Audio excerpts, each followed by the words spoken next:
La regla del pomodoro. Conversaciones a tiempo con César Ricaurte y la participación de Gisela Rojas.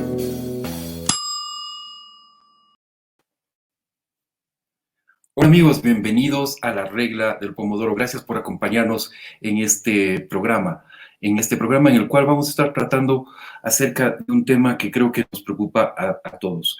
¿Cómo operan las redes de desinformación en América Latina? Este programa es, como ustedes saben, La Regla del Pomodoro. Así que vamos a estar conversando, como les decía, acerca de cómo operan las redes de desinformación en América Latina. El 18 de julio pasado, Facebook anunció que eliminó una red de desinformación, denominada además Facebook lo señaló como comportamiento no auténtico coordinado. Los administradores de las páginas involucradas en esta eliminación fueron localizados principalmente en Canadá, Ecuador, Brasil, en algunos países de América Latina. Para ahondar en el tema, contamos con 4 expertos invitados. Así damos la bienvenida a Esteban Ponce de León, investigador del Digital Forensics Research Lab, el laboratorio encargado en analizar, exponer y explicar casos de desinformación, haciendo uso de herramientas open source. Él es científico de datos, ha participado en proyectos de periodismo de investigación y ha trabajado como investigador y analista de datos en Fundación Ideas para la Paz, un centro de pensamiento dedicado a analizar el conflicto armado y la seguridad en Colombia. Gracias por estar con nosotros, Esteban. Muchas gracias, César. Muchas gracias por la invitación. Damos también la bienvenida a Tayán Guimaraes, periodista e investigadora del Instituto de Tecnología y Sociedad de Río de Janeiro, graduada en periodismo por la Universidad Federal Fluminense. Opera desde hace 7 años en organizaciones de la sociedad civil. Participó en construcción y aprobación del marco civil de Internet para Brasil en el periodo en que fue coordinadora del Frente Amplio para la Libertad de Expresión y desarrolló investigaciones de las áreas de derechos digitales, tecnologías cívicas, GovTech, desinformación y discurso político. Actualmente es becaria de maestría en un programa llamado ppg.com.uf.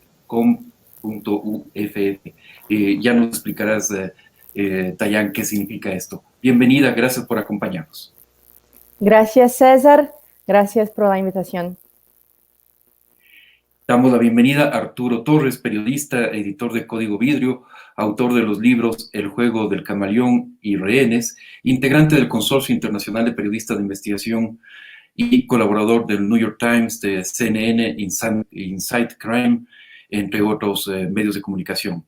Actualmente dirige, como decíamos, el portal Código Vidrio. Gracias, Arturo, por acompañarnos en La Regla del Pomodoro. Gracias, César. Mucho gusto y saludos a todos. Finalmente, también damos la bienvenida a Desiree Yepes, directora de contenidos de Fundamedios y del portal de verificación Ecuador Chequea, becaria del International Center for Journalists, de Agencia Pública de Brasil y de la UAN-IFRA. Ha escrito para medios nacionales y extranjeros. Bienvenida, Desi, por estar en este programa. Gracias, César. Gracias por la oportunidad de compartir con los demás invitados. Bien, en este momento le doy paso a Gisela Rojas, quien ofrecerá información de contexto y datos sobre la salud mental datos sobre este programa, sobre la desinformación, redes de desinformación. Así es, César, gracias, y a quienes nos siguen en este nuevo programa del Pomodoro. Bueno, vale recordar que a través de un comunicado, Facebook informó que eliminó 41 cuentas de usuarios de esta red social, 77 páginas y 56 cuentas de Instagram.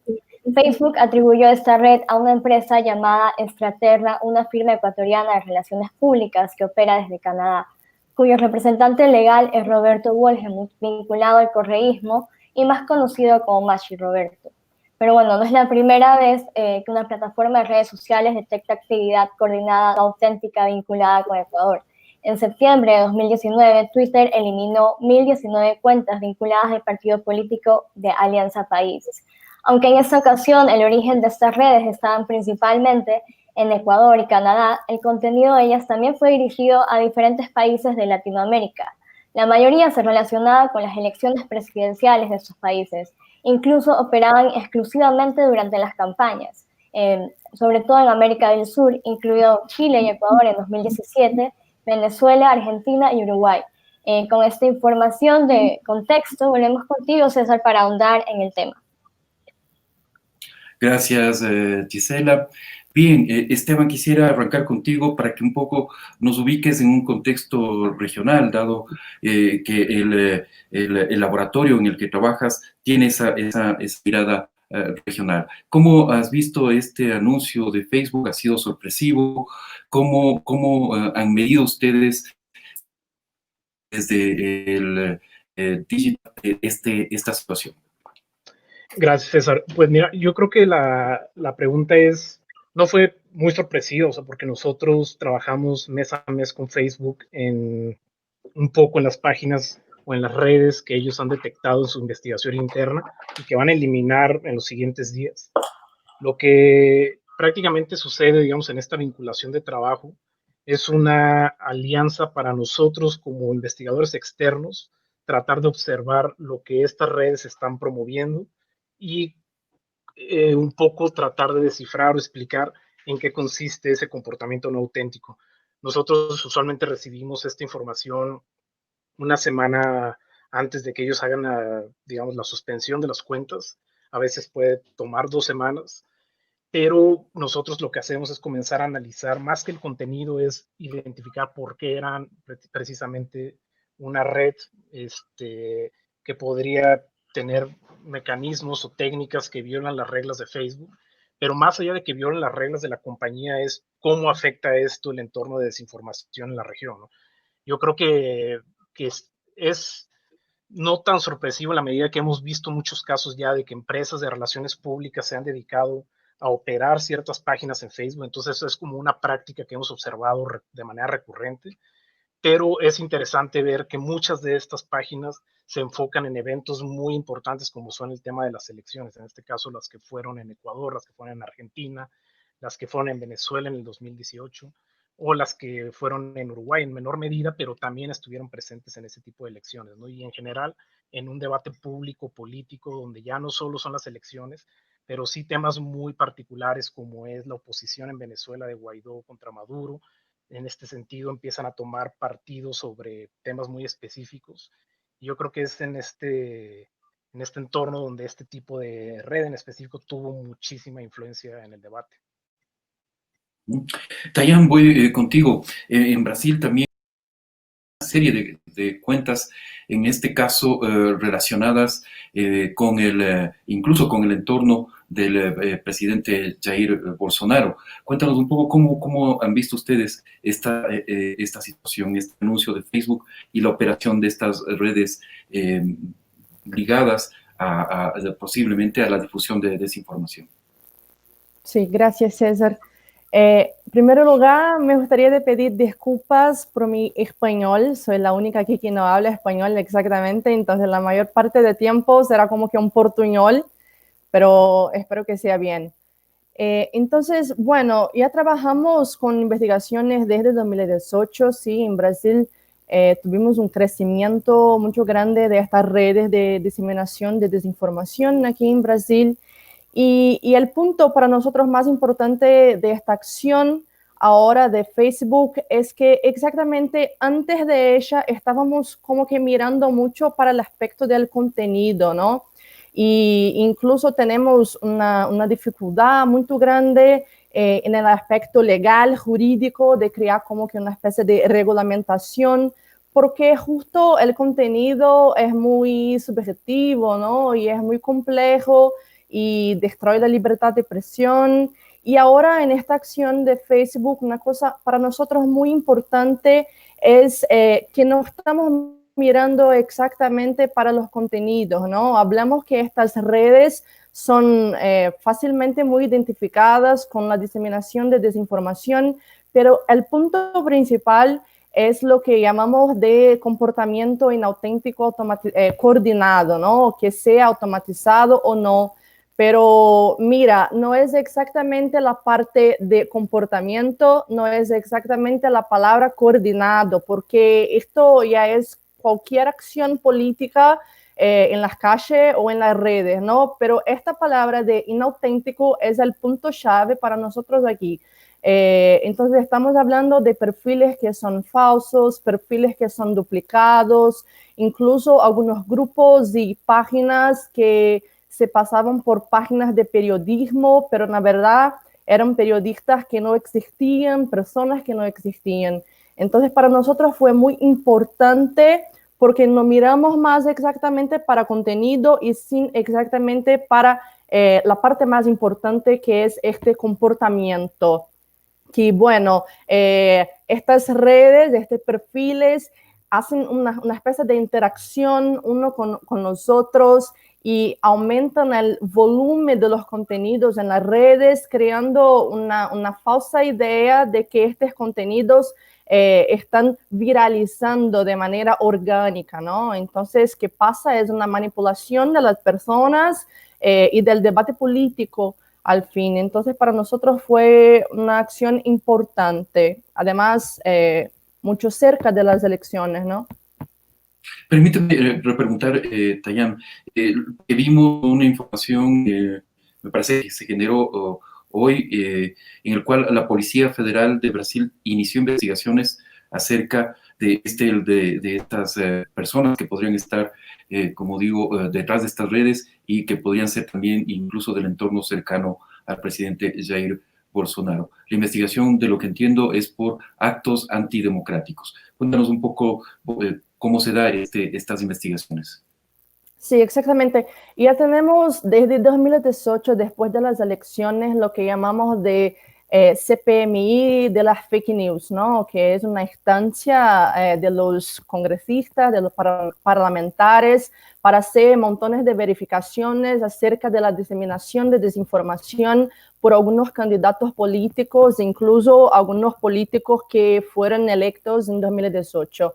Y algunas de las cosas que fueron, bueno, que se descubrió después de un tiempo de esta investigación por la Policía Federal, por ejemplo, era que algunas personas que estaban conectadas con esta red de diseminación de desinformación eran como asesores de los hijos del presidente de la República aquí en Brasil, como Carlos Bolsonaro, Flávio Bolsonaro. Entonces son personas muy próximas, incluso haciendo una investigación por el IP de la computadora donde esta desinformación fue diseminada. Algunas de las computadoras estaban exactamente en el sitio de estos asesores de los parlamentarios.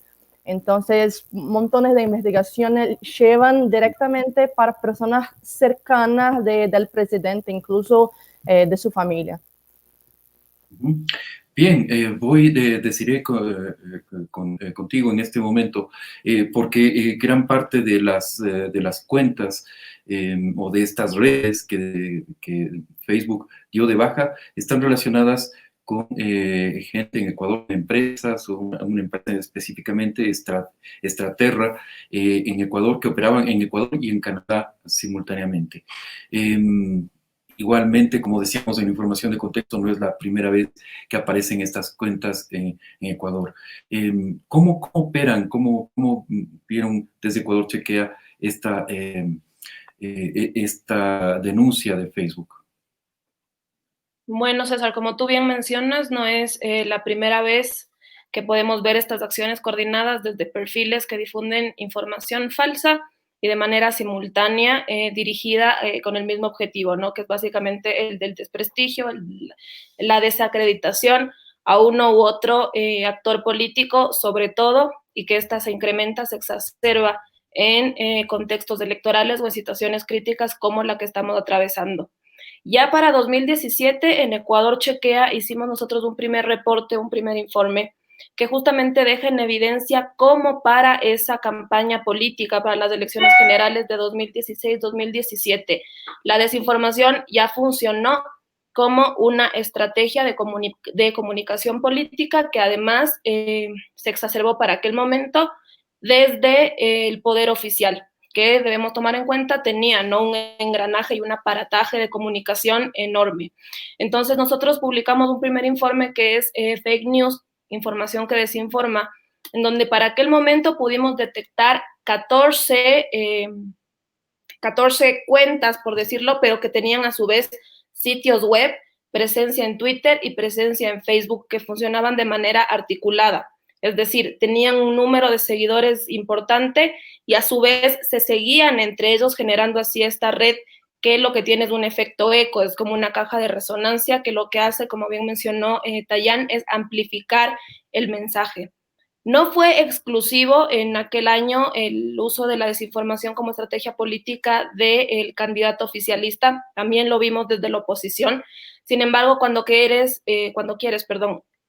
analizar el impacto, tiene muchísima más potencia el candidato oficialista, por lo que mencioné anteriormente, el aparataje mediático y de medios que se manejaban para aquel entonces. Ahora, con la noticia que tuvimos la semana pasada, esto coincide también con un ejercicio que hemos venido impulsando que se llama el Directorio de la Desinformación. Es decir, nosotros hemos empezado a detectar, a pasarle la lupa a ciertas cuentas que ya hemos ido detectando que difunden de manera sistemática desinformación y que lo hacen de manera conjunta.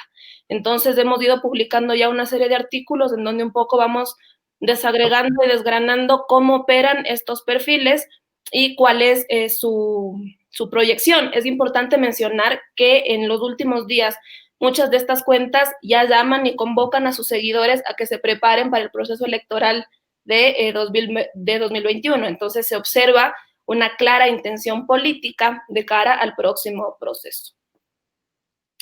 Gracias, Desiree. Arturo, desde Código Vidrio ustedes han realizado una serie de reportajes a lo largo de los últimos meses acerca de justamente cómo operan, ¿no es cierto?, las redes de desinformación. Incluso entrevistaron hace poco a alguien que se identificaba como Lojano, que había sido parte de estas redes de desinformación.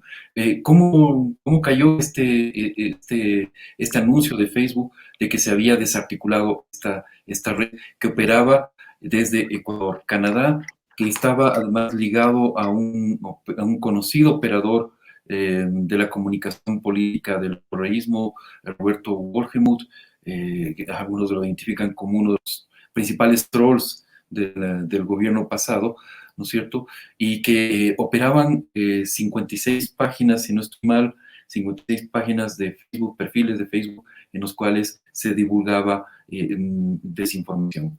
¿Cuál es el seguimiento que han hecho desde Código Vidrio? Gracias, César. Sí, creo que es importante tener en cuenta que la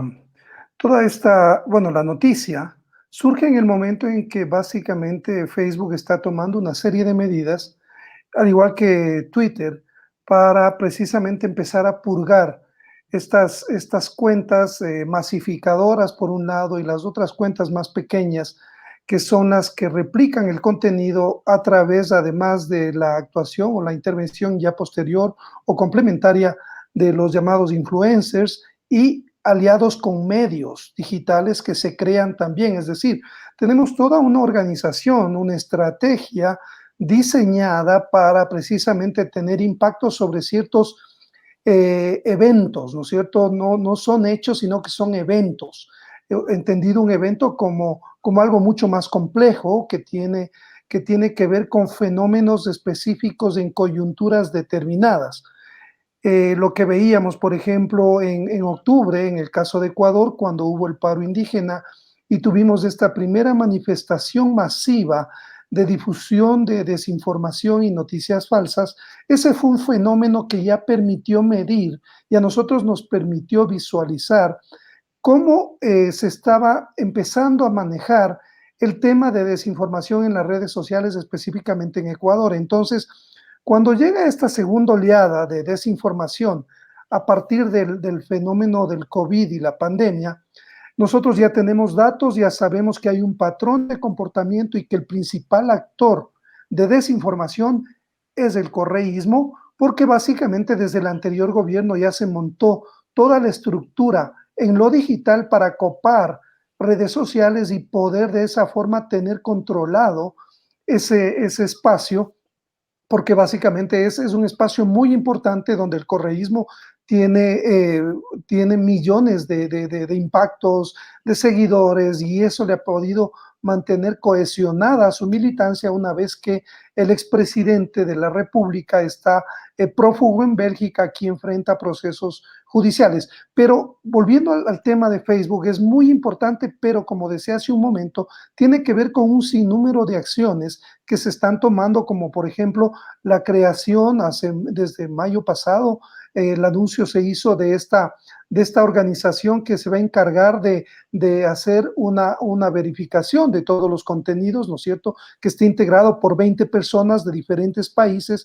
Es una entidad autónoma de Facebook que va a tomar también decisiones sobre los contenidos que pueden tener una violación, una violación de la intimidad, incitan al odio, en fin, ¿no? Entonces, vemos un sinnúmero de medidas que se están tomando para purgar los contenidos que hay en redes sociales en medio de un ambiente evidente que tiene que ver con una guerra política. Y yéndonos un poco al pasado, Sun Tzu, el estratega chino, decía que la guerra es sobre todo una estrategia del engaño. Esto ha sido sublimado, llevado a su máxima potencia en redes sociales. La tecnología ha servido precisamente para exacerbar esa guerra del engaño que utilizan los políticos ahora en las redes sociales, sobre todo exacerbado, como digo, por este ambiente de la pandemia donde todos estamos conectados. Entonces es el ambiente ideal para aprovechar esta circunstancia y exacerbar este tipo de contenidos de desinformación, ataque o a favor de un determinado candidato. Gracias, Arturo. Regreso contigo, Esteban. Está claro en la primera ronda de participaciones que hay estas acciones coordinadas, y lo que decía Tayam, es decir, quizás lo más grave es esto de inauténtico, ¿no es cierto?, que es lo que configura realmente la figura por la cual actúa Facebook. Y lo que vemos, lo que decía Esteban, además, hemos visto acciones en elecciones en Chile en el 2017, Ecuador en el 2017, Venezuela 2018, Argentina 2019, Uruguay 2019, Tayán nos hablaba también de Brasil en el 2018.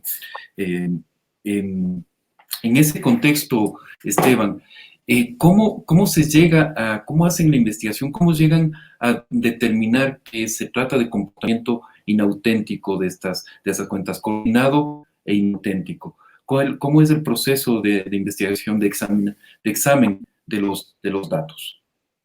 Gracias, César. Bueno, antes quiero hacer un paréntesis un poco, ojalá no sea muy amplio, pero creo que sí es muy importante tratar de clarificar primero algunos términos, porque yo creo que a veces el trabajar con desinformación es una arma de doble filo. Al tratar de exponer o explicar casos de desinformación, pueden tender a que otros malinterpreten y desinformen con esa misma información. Es un tema muy delicado cuando no se interpreta lo que se trata de exponer o lo que se trata de explicar. Algo que en este sentido quiero aclarar es que estas cuentas se eliminan por ser identificadas como agentes que hacían operaciones de información. Es algo que en inglés como information operations o influence operations, que son operaciones de influencia, y que en este sentido repercuten o activan narrativas en la región. No necesariamente es desinformación, y esto creo que es un tema muy clave, y mucho menos son noticias falsas. Cuando nosotros revisamos el contenido ligado a Extraterra, nosotros no encontramos nunca contenido falso. O sea, de hecho, todo el contenido que ellos publicaban en algún lugar se basaban incluso en el Washington Post, se basaban incluso en artículos que publicaba La Nación o publicaba Infobae. Lo que trataban de hacer era tomar el contenido que estuviera de acuerdo o ligado a su ideología política, y que creo que detrás de eso, al final eso es parte también de la democracia, ¿no? O sea, tener una visión diferente a tu propia ideología. Y, o sea, digamos, este es como el paréntesis. O sea, nosotros que pudimos revisar el contenido paso a paso de estas cuentas, nunca estuvo ligado a contenido falso. O sea, la información era correcta. Y desinformación yo lo pondría entre comillas, porque realmente de lo que se trataba es que era operaciones de información en la región, haciéndose pasar por estar ubicados en Argentina cuando estaban realmente ubicados en Canadá o en Ecuador, o que estaban ubicados en Uruguay cuando realmente estaban ubicados en Canadá o en Ecuador nuevamente. Y aquí es donde conecto a tu pregunta. ¿Cómo comenzamos nosotros a hacer o explorar este tipo de contenidos? Es, primero nosotros lo que tenemos es como una premisa, ¿no? La premisa es, Facebook nos dice,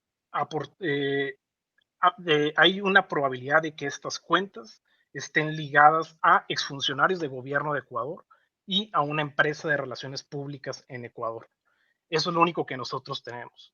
De ahí nosotros comenzamos a revisar todo el contenido, más que el contenido, digamos, como quiénes están detrás de las cuentas, quiénes son los administradores de las páginas, si hay grupos, quiénes son los administradores de los grupos, quiénes son los miembros, si hay cuentas de Instagram, lo que revisamos es quiénes son esas cuentas a las que siguen estas otras cuentas, y comenzamos a hacer un mapa de todo este tipo de páginas y de activos de Facebook. Cuando nosotros comenzamos a hacer este tipo de mapas, lo que empezamos a ver es cómo están conectados entre sí. Parte de ello es también identificar las cuentas cuando comenzamos a encontrar, por ejemplo, que muchas eran cuentas duplicadas. Una misma persona que tiene aparentemente la misma fotografía en Facebook, tiene dos nombres diferentes en su username de Facebook, ¿no? O también lo que encontramos es que incluso cuentas lo que hacen es que toman contenido, fotografías de actrices, contenidos, algo que pasó acá es que tomaban incluso fotografías generadas por inteligencia artificial, que creo que es un caso que yo subrayaría ahorita porque es algo que va a ser mucho más común cada vez. Cada vez este tipo de motores de inteligencia artificial son mucho mejores y crean imágenes de rostros mucho más verídicos y pueden ser utilizados para creer que una persona está detrás de ese tipo de cuentas. Lo que hacemos es analizar ese tipo de imágenes y tratar de corroborar que efectivamente hay cuentas falsas y duplicadas, que es un poco lo que comentaba también Taya, que es una práctica que se refleja no solo en lo de Estraterra, sino que pasó con lo de Brasil y ha pasado con muchas otras cuentas que también son eliminadas. Muchas veces también lo que hacemos es obtener toda esa información de páginas web a las que están ligadas estos activos y ver si esas páginas web también están ligadas entre sí, que fue lo que también encontramos en este caso. Es una evidencia más de que hay una conexión de todas estas cuentas y que por lo tanto te sugiere que están coordinadas. Y ya el tema o la palabra de inauténtico es el uso de estas cuentas falsas, el uso de estas cuentas duplicadas o el uso de decir yo voy a influir en temas políticos regionales, por ejemplo en Argentina, pero realmente estoy ubicado en otro lugar de América Latina. Ese tipo o ese conjunto de técnicas son lo que nos llevan a asimilar o a entender que se trata de una red coordinada inauténtica. Gracias, Esteban, por la explicación. Pero me parece que el asunto es muy sofisticado, es decir, como tú dices, se difunde información que es cierta, información que es tomada de otros medios, de medios que tienen una trayectoria, ¿no es cierto?, de seriedad editorial, pero además en medio de todo esto se introduce también elementos de desinformación. No es solamente que se toma, es una combinación de estos dos comportamientos, ¿no? Justamente para darle más credibilidad a los productos de desinformación. Sí, o sea, yo creo que cuando te enfrentas a explorar una red que lo que está buscando es generar propaganda política y una ofensiva, en este caso, hacia una ideología política en específico, y aquí creo que es importante mencionar que en el caso de Ecuador se trata de una ideología progresista y en el caso de Brasil se trata de una ideología incluso de derecha, ¿no? O sea, de nuevo, no hay una catalogación o una influencia en específico de que algo va en contra de una ideología política. O sea, creo que eso es importante también aclararlo. Están los dos casos en este escenario, Brasil y Ecuador, pero lo que se observa es que efectivamente si hay una propaganda política en estas cuentas de Facebook ligadas a Strater y hay también una ofensiva ideológica progresista, pues tomarás todo el material necesario para lograr influir en esa ofensiva, ¿no? Y quizá es en ese momento cuando logras llegar a esa barrera de la desinformación o de la manipulación política, ¿no? Pero, de nuevo, creo que es un debate delicado en el qué tanto esa ofensiva logra estar ligada también a procesos democráticos en cualquier región. Creo que la parte importante de la manipulación es no el contenido que estás generando, sino hacerte pasar por alguien que vive en Argentina y debatir temas políticos en Argentina cuando estás ubicado en Ecuador y en Canadá. O sea, creo que es ahí la parte inauténtica y es ahí donde está el tema que puede estar ligado a un tema de manipulación política, ideológica y también lograr cómo influir en debates políticos de otra región. Eso es prácticamente lo que se define como inauténtico en este caso, en este escenario. Y efectivamente, o sea, yo creo que logra tocar un poco esa barrera de desinformación al tratarse de esta red inauténtica, pero de nuevo, o sea, creo que es importante resaltar que nuestra democracia puede tener muchos vacíos también en cuando nosotros podemos identificar que el hacer tu propia opinión con tu propia ideología logra como rebasar ese tipo de, llamémosle, no sé, como de procesos viables democráticos que no alterarían o manipularían ningún orden, pero creo que es solo en ese momento cuando puede como llegar a tocar esa barrera de manipulación. Ujú. Tayán, gracias, Esteban.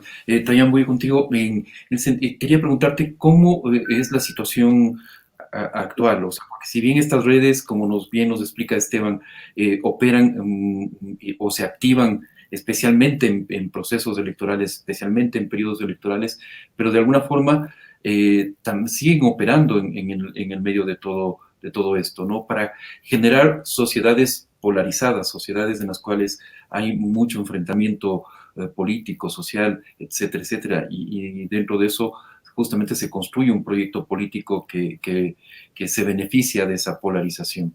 En medio de la pandemia hemos visto también muchísima desinformación.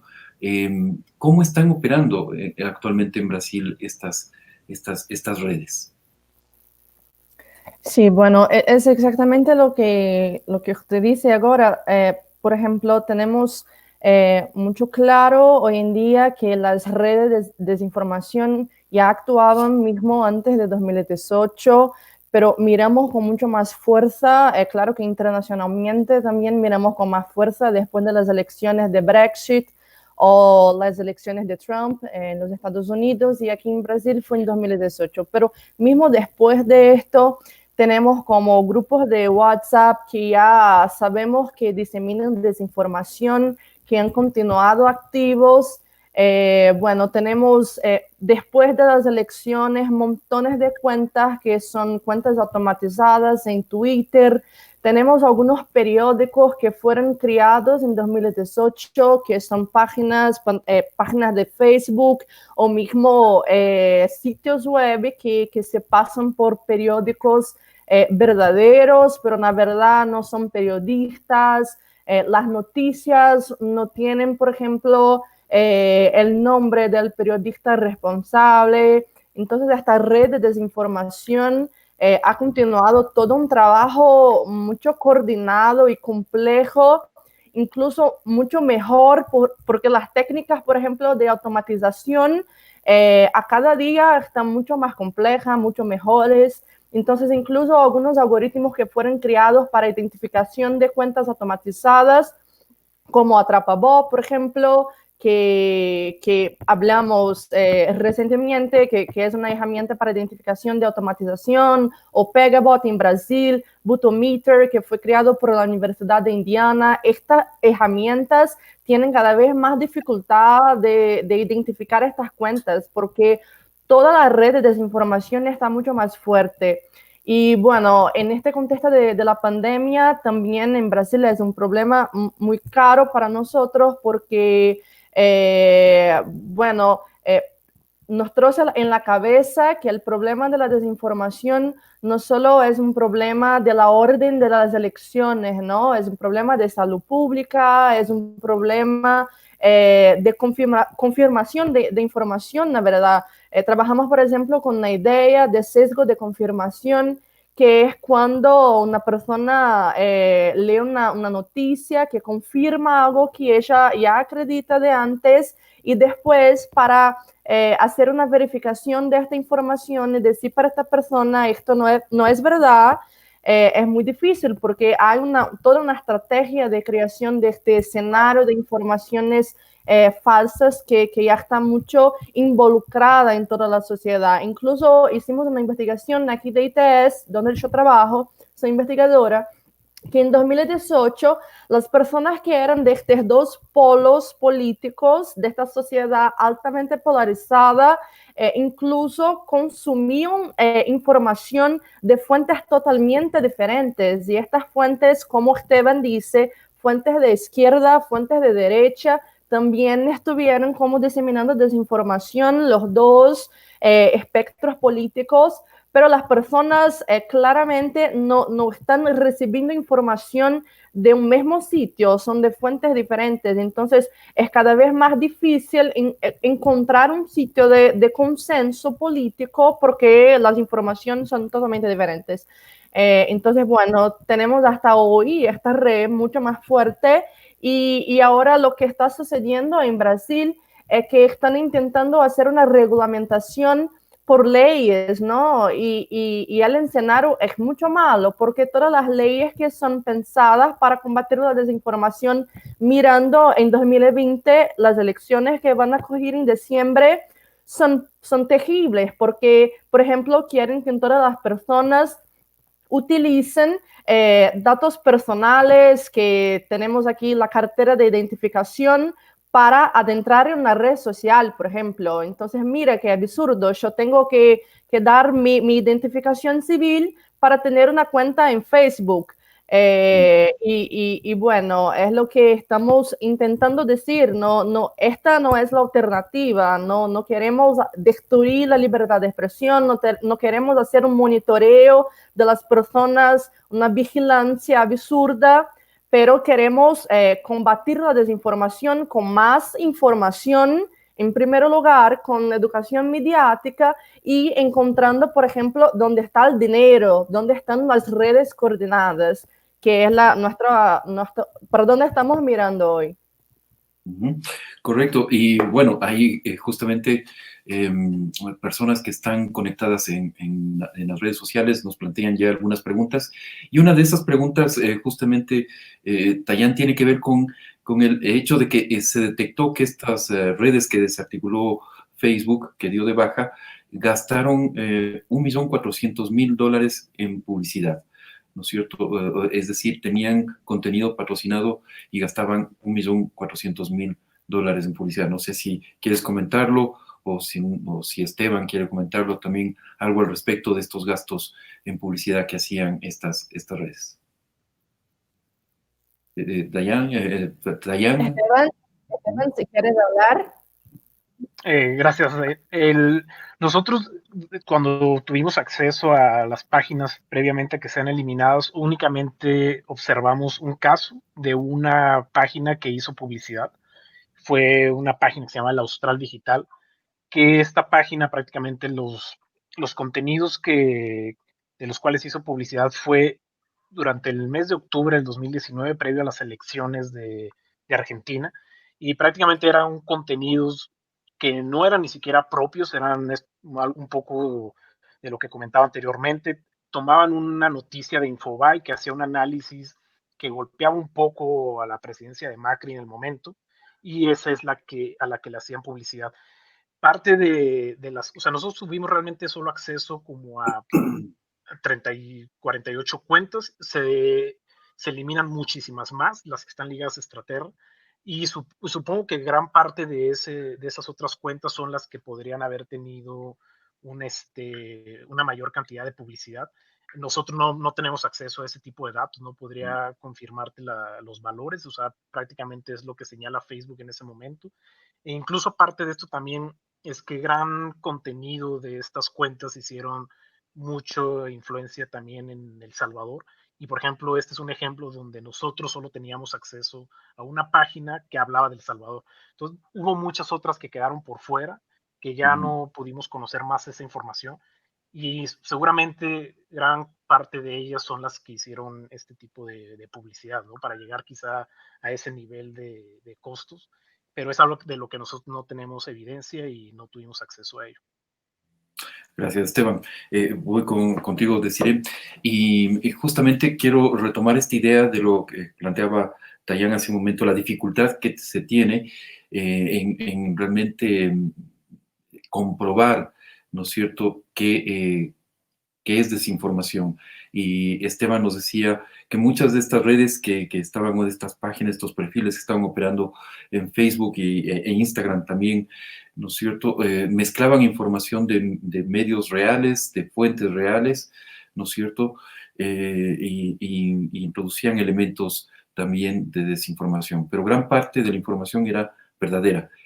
¿Qué retos tienen los fact-checkers en ese sentido para verificar realmente información? Bueno, creo que justamente ahí los desafíos y los retos que se plantean son enormes, empezando por diferenciar los tipos de desinformación que pueden existir, que existen ahora mismo, y sus alcances y posibles peligros. Un tema que sí creo que atraviesa todas las formas de desinformación, precisamente incide e influye en la posibilidad de que la ciudadanía tome decisiones de forma acertada. ¿A qué me refiero acertada? Con los elementos reales, validados, que al final del día legitimen una u otra decisión. Cuando hablamos de la desinformación en contextos políticos, en contextos electorales, sabemos que directamente tiene una incidencia y una necesidad de generar una influencia en el voto, ¿no? En legitimar a una u otra tienda política. En épocas de crisis, de pandemia como esta, tiene un riesgo sobre la vida. O sea, una cosa que hemos podido ver, ya que Ecuador Chequea es parte de redes regionales y globales de verificadores, es que los ciclos de la desinformación y los contenidos se replican. Por eso también ha resultado sumamente complicado poder entender y determinar cuál es el origen. Si es que vemos que a inicios de la pandemia, a inicios de 2020, en Europa hubo un ciclo y una serie de contenidos que después, hacia el primer trimestre del año, se replicaron en Sudamérica con la misma lógica. Entonces, de lo que pudimos determinar en este contexto particularmente es que existían 4 líneas de desinformación que estaban vinculadas a las teorías de la conspiración, a la posible cura o el desarrollo de una vacuna para el coronavirus. Teníamos también las falsas medidas o los alcances de las medidas que tomaban las autoridades y las formas de contagio o la expansión del virus. Estas 4 líneas se han replicado en Europa, en Latinoamérica. Entonces, esto nos plantea y nos desafía justamente para poder entender cuál es la lógica y desde dónde se maneja la difusión de estos contenidos, y a su vez, cuál es la intención detrás de la difusión de ese material.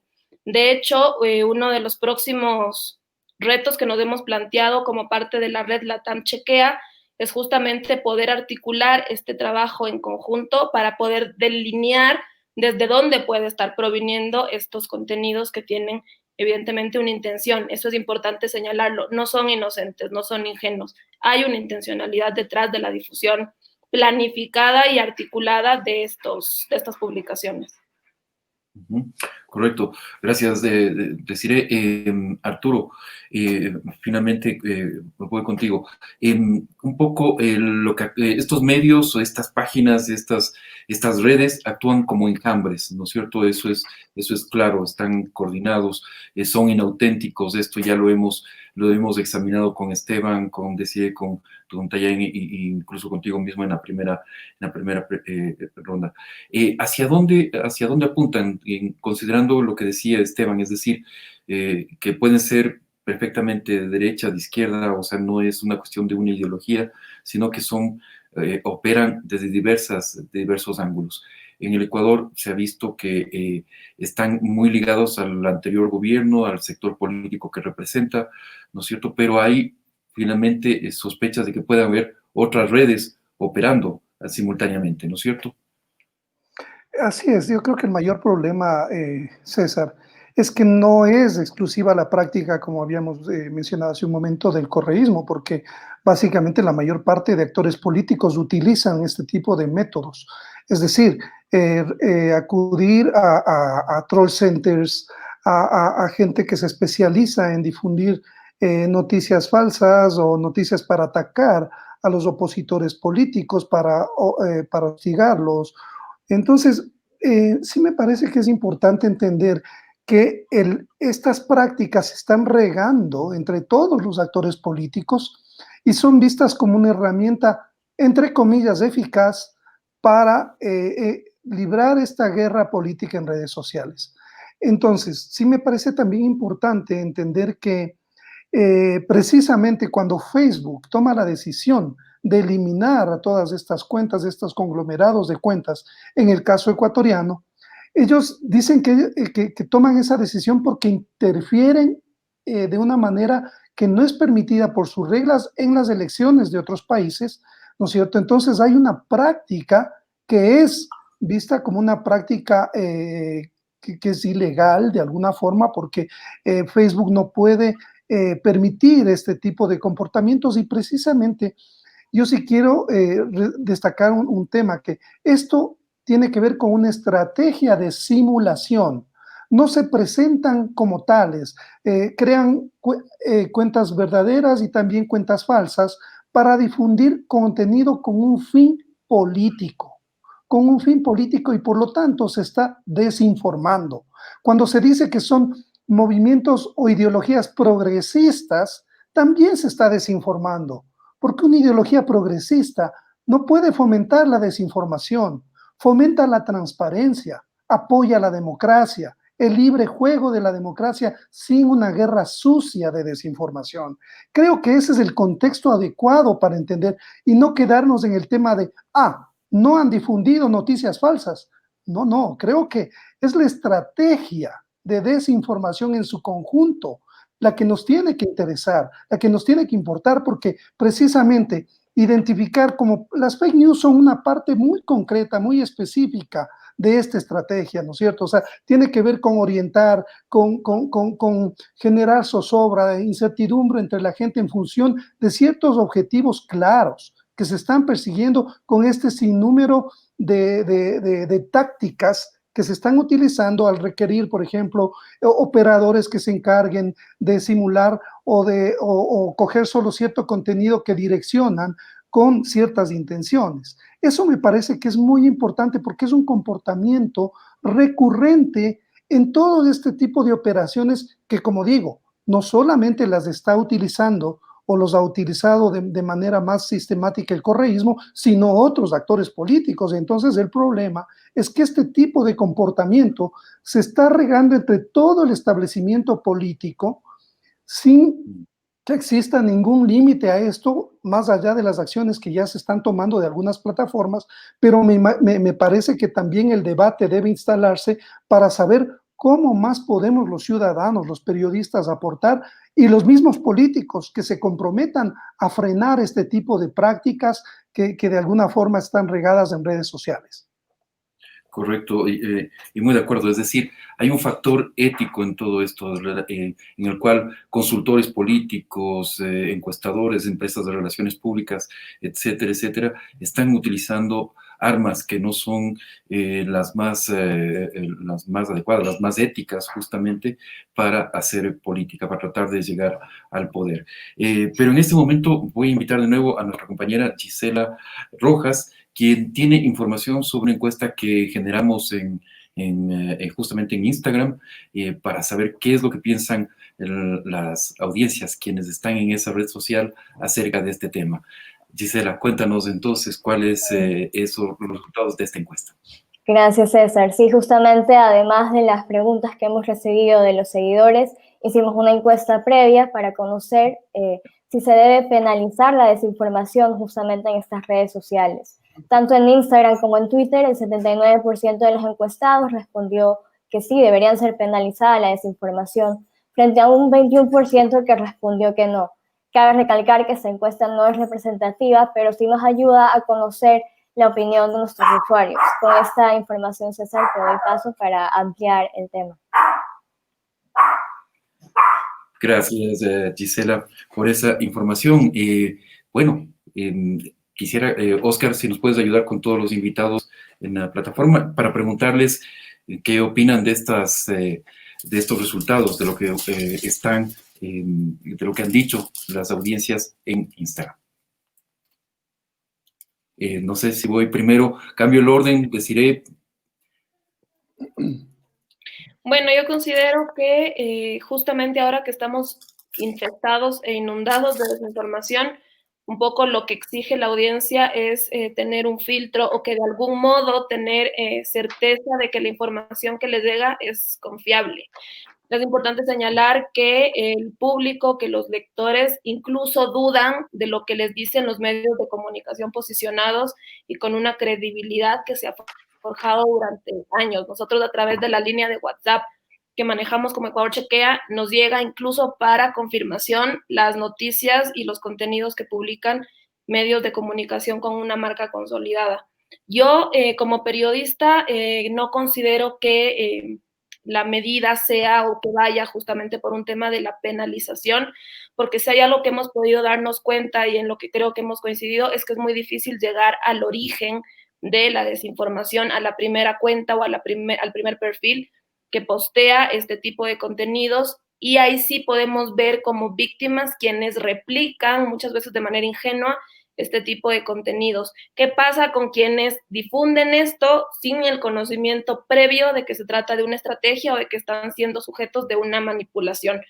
Yo siempre he abogado en este contexto específicamente por la educación. Considero que ahora sí es sumamente importante que los gobiernos asuman como política pública incluir la alfabetización digital, la alfabetización mediática como parte de sus mallas curriculares, tanto para los nativos digitales como para el público adulto mayor, que es una de las principales víctimas, que es uno de los principales difusores de estos contenidos. Gracias. Deciré justamente, y Tayán, voy a ir contigo porque tú mencionabas que hay procesos electorales en marcha, creo que en toda la región, pero además estamos en medio de la pandemia que cambia totalmente las reglas del juego democrático y muchas de las campañas justamente se van a trasladar al espacio digital, ¿no es cierto? En ese sentido, ¿cómo de alguna forma no sé si regular, porque creo que estamos de acuerdo todos en que esos intentos de regulación de la desinformación son un desastre, realmente hemos visto la ley en Brasil, en Uruguay incluso, esos intentos de regular por parte del Estado son realmente contrarios a la libertad de expresión, pero ¿cómo utilizar el escenario digital, preservar el escenario digital para que pueda ser un espacio justamente de debate democrático y no de intercambio de desinformaciones o de superposición de desinformación? Esta es una buenísima pregunta, César, porque creo que estamos en un escenario que todo es nuevo, entonces encontramos montones de desafíos que necesitamos enfrentar, ¿no? Y bueno, creo que cuando hablamos de desinformación no hay salidas fáciles, ¿no? Este tema de la penalización, por ejemplo, es súper complejo. Me encantaría hacer un ejemplo. Aquí en Brasil tenemos una situación que se pasó algunos meses, que fue una servidora pública que fue penalizada a pagar 10 miles de reales porque compartió una publicación que ella no sabía que era falsa, ¿no? De un veterinario que supuestamente tenía hecho algunos malos tratos con un pejito. Y bueno, ella compartió, era una desinformación y ella fue penalizada en 10 miles de reales, ¿no? Entonces la penalización únicamente no es la salida que podemos tener, ¿no? Y aquí en Brasil ya estamos con un pensamiento que necesitamos de estrategias conjuntas y actores diferentes trabajando juntos también. Entonces, en este tema de las elecciones tenemos algunos ejemplos internacionales incluso, que necesitan ser mirados con un poco más de atención para que podamos, bueno, compartir con otros países y crear este ecosistema fuerte. Entonces, por ejemplo, tenemos las elecciones en África del Sur, la última elección que pasó, que fue un intento de combatir la desinformación en las elecciones, que incluyó una agencia reguladora de los medios, diferentes medios digitales y bueno, vehículos de radio, de televisión, etcétera. Incluso una agencia independiente del periodo electoral que crearon montones de herramientas, por ejemplo, para que los periodistas pudiesen decir cuando ellos estaban sufriendo amenazas, para que las personas pudiesen decir la desinformación que estaba se pasando sobre los periodos electorales, y una campaña de concientización en todos los medios, digitales o no, para que las personas comprendiesen que necesitaba de una estrategia conjunta del Estado, de los medios sociales y de la sociedad para combatir la desinformación en este periodo exactamente. Y bueno, estamos intentando aún todavía comprender cómo serán las elecciones en este contexto digital. En los próximos meses, por ejemplo, tenemos las reuniones de los partidos políticos, y lo que podemos decir ahora es que incluso las personas que trabajan en los contextos digitales necesitan de una educación para comprender cómo ellos pueden lidiar, ¿no? Para que montones de personas juntas puedan hacer campañas de educación, de monitoreo del contenido y, por supuesto, de regulamentación del dinero que será utilizado para información. Entonces, claro, desde 2018 ya tenemos que toda la publicidad política en el periodo electoral hay que ser transparente para el público en Facebook. Por ejemplo, yo, Tayane, si estoy mirando para una propaganda política que está recibiendo mucho dinero para aparecer para mí, yo sé que es una propaganda política. Entonces, la transparencia en el periodo electoral es muy importante también para que las personas sepan exactamente que no es una información que está en debate público en general, pero sí que está siendo, una publicidad política para mí. Gracias, Tayan.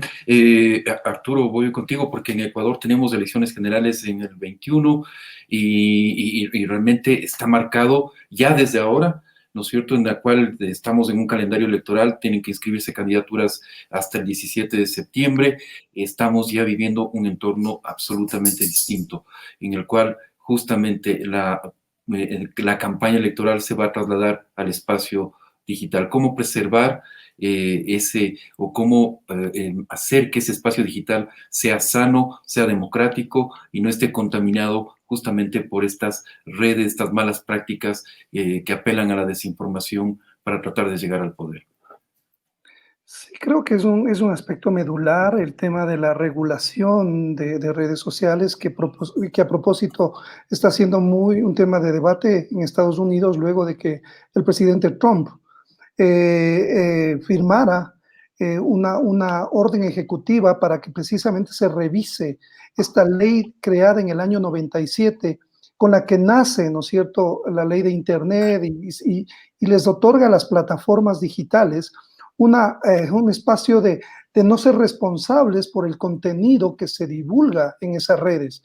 Esto es crucial, porque básicamente Trump, más allá de que sabemos que esto fue una retaliación porque se le identificó como un contenido de sus tweets que violaba ciertos derechos y por lo tanto básicamente se le llamó la atención y esos tweets no pudieron seguir circulando. En este caso está en debate el hecho de ¿se debe o no regular? ¿Las plataformas son o no responsables por el contenido que se divulga a través de diferentes usuarios? Ese sí es un debate público. O sea, más allá de que yo no estoy de acuerdo en que se regule las redes sociales, pero evidentemente las redes sociales no significan un espacio de impunidad. Es decir, la ley está ahí para cumplirse, no se pueden cometer delitos en las redes sociales. Yo entiendo que, por ejemplo, hay delitos de odio, de hostigamiento, de acoso para ciertos usuarios.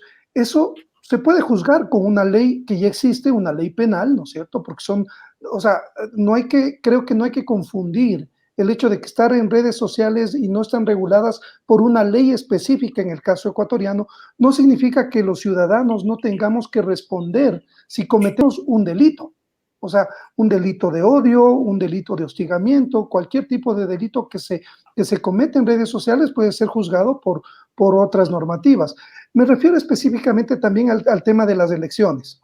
¿Cómo puede ser que un gobierno, en el caso del gobierno, cualquiera que sea, el gobierno si utiliza, por ejemplo, recursos públicos para hacer una campaña sucia y contratar call centers ahí hay un mal uso de fondos públicos y eso está penado por la ley electoral, porque esos recursos, por ejemplo, si hubiera un candidato del oficialismo, tienen que ser reportados al Consejo Electoral.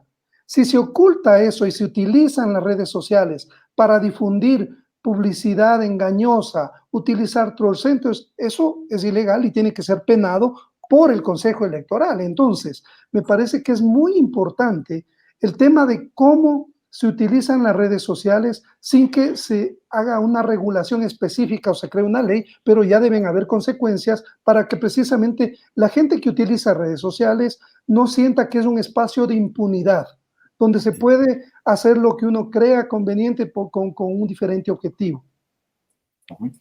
Gracias, Arturo. Bueno, entramos al último bloque.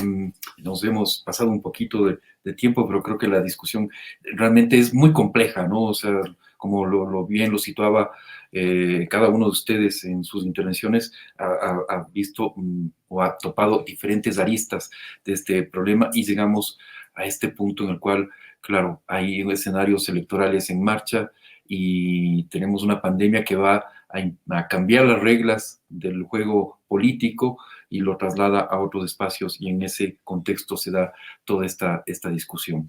Bien, les voy a pedir entonces en este último segmento que ustedes nos den las 3 claves, ¿no es cierto?, de esta problemática, de la problemática de la desinformación, de la operación de la desinformación en estas redes, o de este, llamémoslo, para ir en consonancia a lo que nos decía Esteban, de que no siempre propagan desinformación en sí mismo, pero tienen este comportamiento, ¿no es cierto?, coordinado inadecuado, que es así como lo calificó Facebook.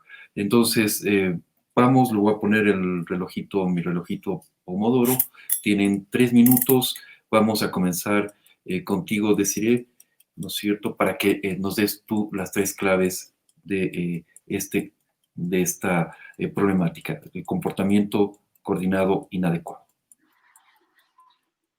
Bueno, creo que lo principal es de entender que las estrategias o los procesos de desinformación no son uniformes, no son homogéneos, sino que justamente tienen o adoptan distintos mecanismos y sus consecuencias y pueden ser absolutamente diversas. Creo que todavía no logramos dimensionar lo que puede generar un proceso de desinformación, aunque ya vamos teniendo pautas y pistas de lo peligroso, de lo riesgoso que puede ser. Segundo, creo que el término desinformación también tiene que empezar a manejarse con muchísimo cuidado, pues los tomadores de decisiones, los gobernantes, las autoridades lo empiezan a adoptar también cada vez más para de este modo denominar o designar los contenidos que le pueden resultar incómodos, que le pueden resultar perjudiciales. Hemos visto también cómo desde el Poder Oficial se ha tachado de desinformación contenidos que seguramente le podían resultar molestos. Y en tercer lugar, creo que es sumamente importante asumir como audiencia, como consumidores de contenidos, nuestra corresponsabilidad en el momento de compartir y de difundir información. Creo que es sumamente importante que asumamos también ese rol, esa responsabilidad que implica compartir contenido sin tener la certeza de su origen. Es importante dudar, aunque suene al consejo más trillado y que más se repite, pero siento que es ahora mismo el más certero. Gracias, Desiree. Casi justo los 3 minutos. Esteban, voy contigo. ¿Cuáles serían las 3 claves con lo que puedes concluir en esta temática? Te doy los 3 minutitos. Aquí está el reloj. Estás silenciado, Esteban. Tu micrófono está silenciado. Gracias. Gracias, pero yo 3 puntos clave sería uno, capacitación. Creo que cada vez más los medios de comunicación, laboratorios, está también, digamos, al momento de estar monitoreando todo el tema de información en regiones específicas o en lugares específicos, creo que es importante llegar a conocer muchísimas más herramientas para poder atender los retos que la desinformación o ciertas redes de influencia por ejemplo, el caso de la que observamos en América Latina, tienen un impacto en los debates públicos de la región. Entonces, yo creo que parte de estas herramientas es conocer cómo identificarlas, cómo exponerlas y también tratar de que conforme ellos también se vuelven más sofisticados, que creo que es algo de lo que se habló aquí, también la contraparte pueda sofisticar también en este grado de herramientas, poder lograr exponerlas e identificarlas. El otro es, yo creo que este trabajo que ya está haciendo Facebook o Twitter de purgar este tipo de redes, creo que de nuevo existe una participación de los laboratorios y de los medios de tratar de observar algo que ellos quizá no han observado. Ellos quizá son privilegiados de poder observar datos que nosotros no vemos, que es todo lo que está detrás de sus plataformas, pero creo que los medios o los laboratorios pueden ser muchísimos más expertos en tratar de observar qué contenido es el que están publicando, y creo que atender o informar a la ciudadanía sobre ello también es una pieza clave de lo que puede como tratar de desentrañar todos estos casos de desinformación. Y por último, es algo también muy, muy breve y clave, es lo que estamos compartiendo, lo que estamos tratando de todo esto que leemos, ya sea en Facebook, en Twitter y muchas veces en otras plataformas que no solo se remiten a estas, sino grupos en Telegram, canales en Discord, o sea, estos canales tipo Reddit, donde son foros mucho más anónimos. Todo esto al final está presente ahí y son muy activos durante procesos clave como son las elecciones. Yo creo que lograr identificar qué es lo que compartimos y qué es lo que leemos también nosotros ya como ciudadanos somos responsables de si lo vamos a dirigir a WhatsApp o lo vamos a dirigir a otros medios, donde lo que vamos a hacer es amplificar ese contenido que muchas veces de nuevo puede ser solamente desinformar o puede ser falso, ¿no? Gracias, Esteban. Justo, preciso, 3 minutos. Voy contigo, Tayam. Entonces, tus 3 claves en este tema.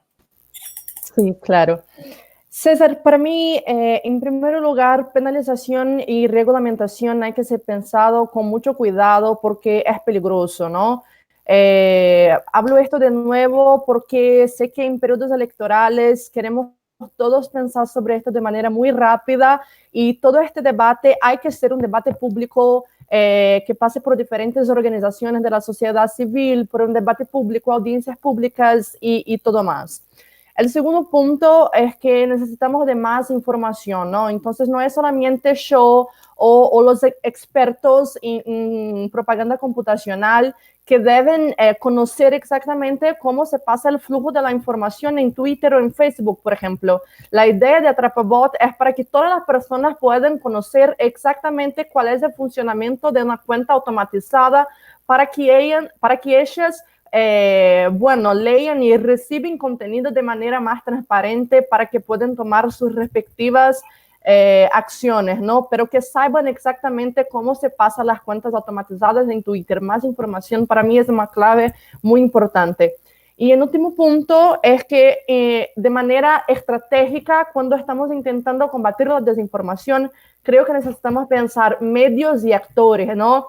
Entonces, por ejemplo, en Brasil, WhatsApp es el medio más utilizado por toda la población. Entonces, no podemos intentar combatir la desinformación si no miramos para WhatsApp. Y ahora ya tenemos, por ejemplo, un proyecto de un chatbot por IFCN, que es la International Fact Checking Network, que ya está en funcionamiento en más de 70 países de diseminación de información verificada sobre la pandemia de coronavirus en WhatsApp. Y es exactamente que necesitamos y que quiero decir cuando digo medios. Y los actores, porque necesitamos pensar en trabajo conjunto. En Brasil estamos trabajando desde ITS con los influenciadores digitales incluso, porque son ellos que están hablando con las personas hoy en día. Entonces, ellos necesitan estar en nuestra lucha, en este trabajo de enfrentar la desinformación con nosotros. Entonces, penalización y reglamentación es peligroso, cuidado, más información, medios y actores. Gracias, Tayam. Te faltó un poquito para los 3 minutos, pero está perfecto. Y Arturo, voy contigo, cierro contigo y te pido las 3 claves, tus 3 claves acerca de este tema. Sí, creo que tiene que ver con la responsabilidad, la transparencia y el compromiso. La responsabilidad es colectiva. Creo que toda la sociedad debe estar consciente que todo lo que circula por redes sociales es una corresponsabilidad, porque nosotros somos los que al fin y al cabo decidimos lo que lo que creemos, lo que reproducimos, lo que seguimos compartiendo. Y eso creo que tiene que ver con un colectivo, con los ciudadanos, con el gobierno, con los medios de comunicación, con las organizaciones de la sociedad civil. El otro tema es la transparencia. Efectivamente, creo que se tiene que transparentar más la información que se maneja en plataformas, en todas estas plataformas, para que los usuarios estén al tanto de lo que está ocurriendo, de, por ejemplo, estas campañas para saber qué es una cuenta falsa, cómo funcionan los bots. Me parece que esas campañas deben ser difundidas también por las plataformas y, por también decirlo, los gobiernos que deben estar comprometidos con esta transparencia. Y por último, creo que el compromiso también atañe a los medios de comunicación, que deben iniciar un trabajo más sistemático para informar a los ciudadanos, a sus lectores, a sus audiencias, sobre las consecuencias de difundir este tipo de contenidos que lo único que hacen es perjudicar al debate público y herir gravemente a la democracia y a la deliberación de los ciudadanos. Gracias, Arturo. Tenemos también actividad en redes sociales, desde usuarios digitales.